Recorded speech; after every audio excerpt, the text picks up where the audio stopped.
Bonjour, je m'appelle Martin Séguin et nous en sommes à la deuxième vidéo concernant la conception et fabrication de la table à café avec la tranche d'orme sur le dessus. La base de la table va être faite en frêne. Frêne que j'ai en bois rough acheté dans une série et qui est dans mon atelier depuis plus qu'une semaine, donc acclimaté à ma température intérieure et à mon humidité. Bois qui aussi était c'est-à-dire en bas de 10% d'humidité. Il a déjà été séché, il est tout prêt pour ça. Dans la vidéo actuelle, on va préparer notre bois, le couper, le dégauchir, le planer, tout préparer, nos planches, dans le but après de venir vraiment faire la table dans une prochaine vidéo. Voici comment est-ce qu'on devrait calculer la quantité de bois qu'on a besoin. Parce que bon, moi j'en ai plus que mon besoin. Là. Mais là, dans cette quantité-là, qu'est-ce que je prends pour faire mon œuvre? Je vais accrocher mon plan dans l'atelier. Bon, pour le dessus, c'est sûr que je n'ai pas besoin de calculer ça. C'est quand même assez simple. Pour le dessous, de la manière qu'on va calculer, mettons qu'on voudrait aller acheter notre bois. On voit qu'on a besoin de 14 de large. Tiens, c'est une mesure que j'ai oublié de mettre sur le plan. Mais bon, j'ai 14 de profondeur, ça, de mémoire, je m'en souviens. Par, bon, 40 quelques pouces de long, disons une demi-planche. Une planche, elle a 8 pieds, je dois en avoir à peu près pour 4 pieds ici. Là. Et là, si je prends mes 14, 14, 14, 14 que j'ai là, et le bas, j'arrive, en faisant le calcul avec mes planches, que je dois avoir pour, bon, si j'ai besoin de 14, je devrais aller me chercher probablement pour 16 pouces minimum de large. En calculant mes longueurs, j'ai calculé que j'ai besoin d'environ 5-6 planches de 8 pieds de long par 5-6 pouces de large. Je vais sortir mon bois et je vais marquer dessus ce que j'ai besoin. Avec le plan, on peut quand même aussi calculer le nombre de PMP qu'on peut avoir besoin pour notre projet, si on décide d'aller l'acheter.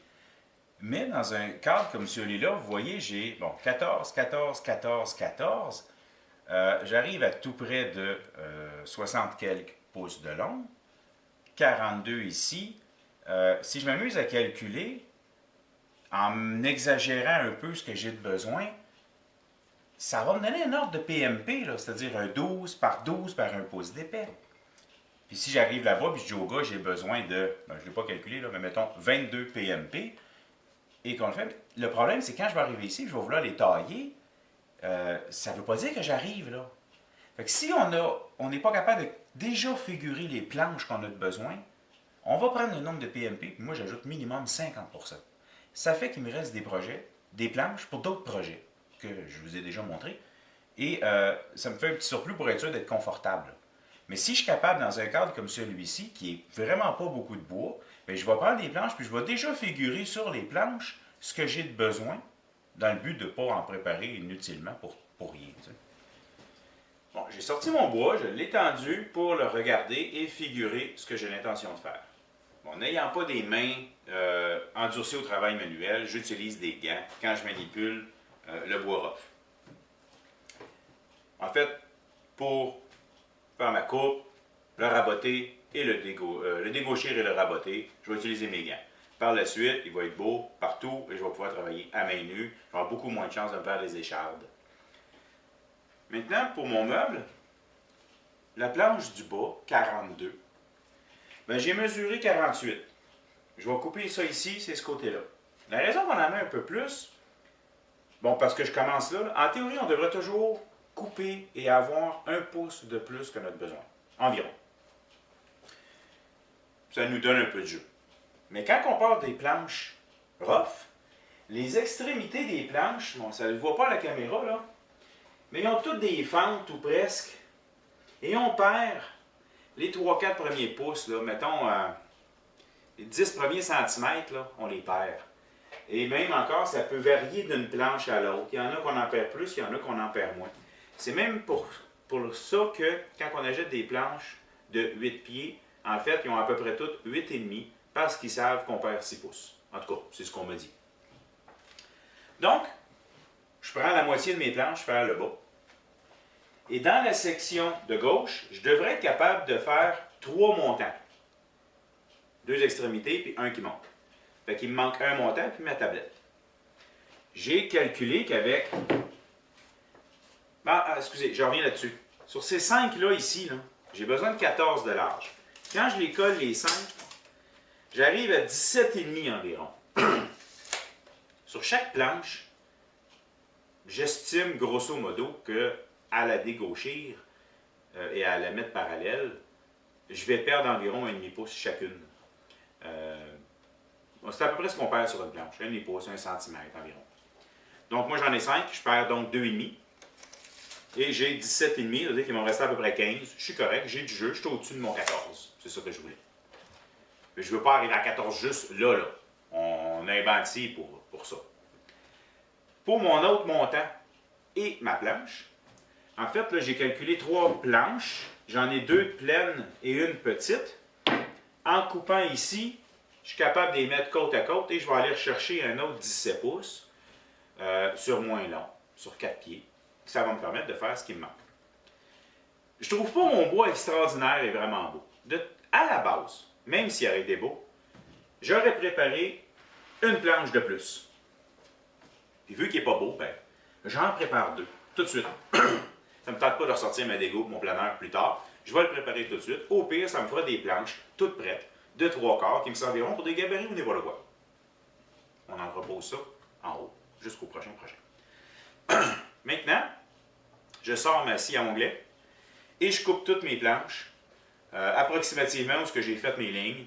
Mais comme je vous dis, si j'aurais à aller plus précis, là, c'est toujours 1 pouce de plus que mon besoin. Donc mes montants de 13, j'aurais fait des planches de 14. En fait, je vais les faire plus tard, là, mais l'estimer, c'est à peu près ça. Je coupe ça à scie à onglet.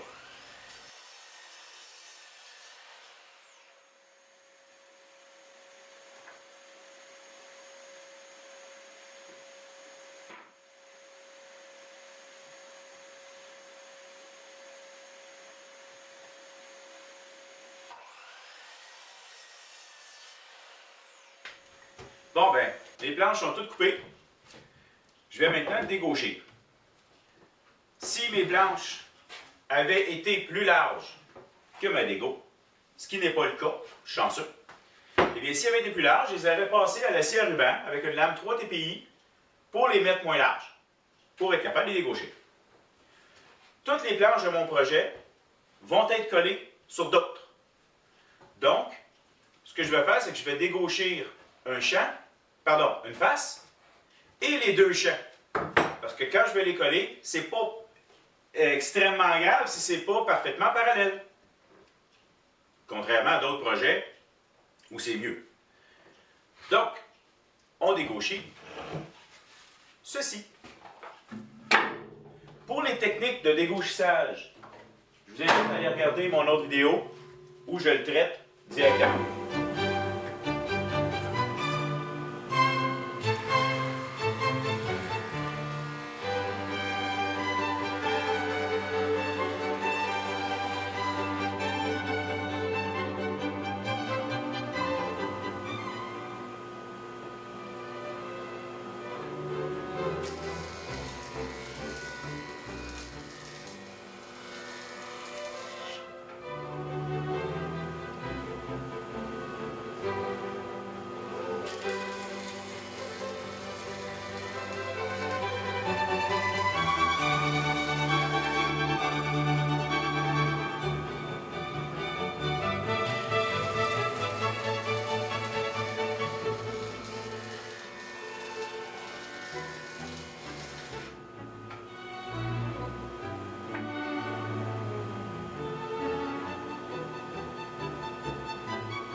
Maintenant qu'on a une face ou un parement qui est le mon terme, un parement et mes 2 champs de dégauchis, on est dû pour planer. Peu importe le type de planeur que vous avez, que ce soit un petit portatif comme moi ou une grosse bête, on ne passe pas ça directement à l'épaisseur qu'on veut. De toute façon, moi, mon but aujourd'hui, c'est de planer approximativement 70%. Là, je ne veux pas descendre ça à 3/4 d'épais comme mon but est, 19 mm. Je vais plutôt aller à mi-chemin entre planer et me rendre à la destination finale. Parce qu'après, toutes mes planches doivent être recollées les unes aux autres et c'est là, un coup qu'ils vont être collés, que je vais descendre à l'épaisseur désirée. Lorsqu'on part un planeur, on essaie d'identifier notre planche la plus épaisse parce qu'il y en a que sur la dégo qu'on a passé une, d'autres deux, d'autres trois fois. Fait qu'on essaie de trouver celle qui a l'air d'être la plus épaisse du lot. Et on la met dedans et ça ne touche pas. On va partir le planeur et aussitôt que ça touche, on le laisse aller, on peut donner un demi-tour et on y va et on les passe toutes dedans. Même si on sait que ça ne touche pas. Parce qu'il y a certaines planches qui ont l'air minces à un bout, mais qui sont plus épaisses à l'autre bout.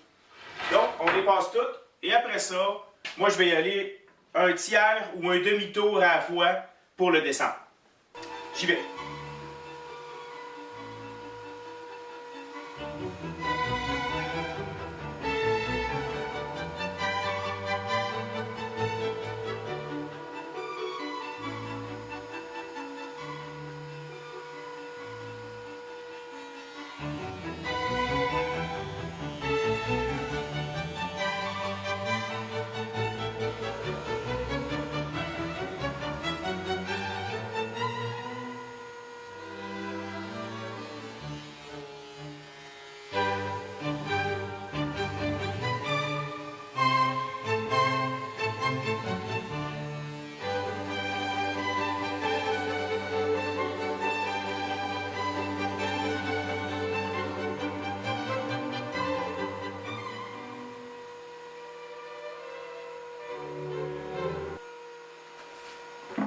Le X que j'ai fait quand j'ai dégauché tantôt, c'est lui qui m'indique la face plane.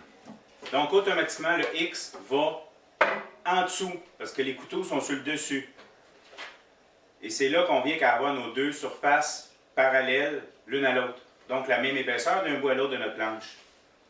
À partir du moment que votre planche a été faite intégralement sur un côté, vous pouvez commencer à passer un bord ou l'autre. Moi, c'est souvent les défauts qui décident sur quel côté que je continue à descendre. S'il n'y a pas de défaut, j'essaie de faire une rotation. Ça élimine graduellement les tensions dans le bois. Ça va faire une planche qui va peut-être être moins portée à courber. Peut-être. Donc, on y va. On peut y aller de chaque côté à partir du moment qu'on a un côté qui n'est pas complètement fait. S'il ne l'est pas et qu'il n'y a qu'une partie qui a été faite, on ne le fait pas. On attend que ça soit intégral. Sinon, vous allez bousiller votre parallélisme. Comme je disais, on descend un tiers ou un demi-tour à la fois. Maintenant que j'ai plané des deux côtés, en fait, si vous avez un planeur qui est de la largeur dans lequel vous allez pouvoir passer vos morceaux collés dedans, vos panneaux, vous n'avez pas de problème. Descendez, comme je disais, à 70% de planage. Sinon, si vous devez planer deux morceaux et ensuite les recoller, bien à ce moment-là, quand on les plane les deux, on peut descendre pratiquement à notre hauteur finale, même à notre hauteur finale, en s'assurant que notre collage est parfait. Moi, dans mon cas, j'ai été presque jusqu'au bout. Il me reste ça, un 64e. Pour les Européens, disons, moins d'un demi-millimètre avant d'arriver à ma dimension où ce que je voudrais être. Étant donné que j'ai l'intention de sabler, moi ça rentre pas dans, j'ai besoin de faire 14-15 pouces de large, ça rentre pas dans mon planeur, je vais le faire à la sableuse à tambour. En fait, mon bois, là, je dirais qu'après tout le travail que vous avez vu jusqu'à présent, je suis rendu avec du bois identique à ce que j'aurais été acheté chez Whatever Depot, là, où est-ce qu'ils vendent du bois tout prêt, là. Mais bon, j'ai sauvé quand même un gros montant d'argent avec ça. Et j'ai la flexibilité de faire le bois à l'épaisseur que je veux, en laissant un peu plus pour le replaner par après. Bref, on ne se lancera pas dans ce débat-là. C'est moins cher, c'est plus flexible. Maintenant, lorsque j'ai fait mes coupes tantôt, je vous ai parlé qu'il fallait éliminer les bouts fendus. Mais j'aurais dû le faire avant. J'étais dans l'une. Et là, en fait, j'ai plané et dégauché des craques. Bref, avant de faire ma prochaine étape, je vais couper ces morceaux-là, les éliminer, pour sélectionner ensuite mon meilleur bois pour les morceaux que j'ai à faire. J'ai également des planches qui ont des défauts en plein centre, qui sont fendues ou qui ont un défaut, là, des trous. Et à ce moment-là, je vais marquer ça pour garder uniquement le restant de ma planche.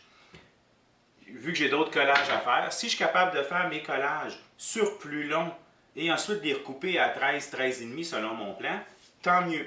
Sinon, ben, je vais peut-être être obligé de couper des petits morceaux de 14 pouces pour les coller ensemble et à arriver à ce que j'ai besoin, dépendamment de ma sélection de bois. Une chance, j'ai préparé plus de bois que prévu.